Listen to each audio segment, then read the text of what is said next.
Today we're going to talk about how to use boundary steering. This option generates a guideline inside the boundary. By default, the guideline is offset by half an implement width away from the boundary.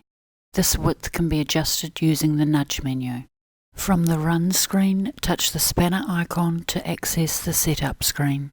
Under System, Features, Guidance, ensure that the boundary steering has been enabled.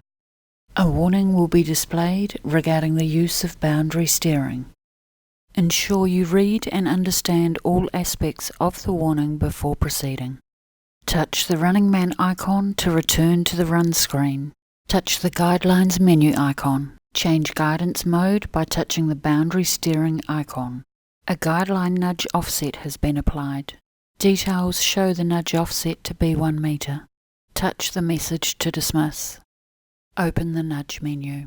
Then Nudge Options. This total nudge value has been applied to the default half implement width. You can remove or adjust this if required. Boundary steering can also be used to steer around the boundary of exclusion zones if exclusion headland is set to yes. Now I turn on my implement master. I then engage my auto steering.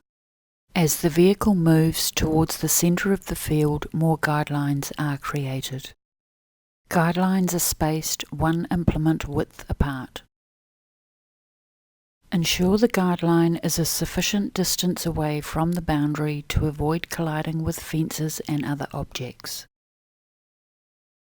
Both field and operational conditions will play a part in determining suitable guideline distance from boundary. Adjustments can be made easily using the nudge feature.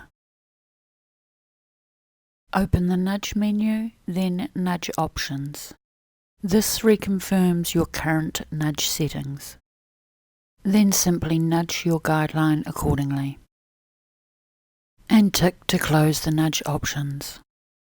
And that is how to use boundary steering.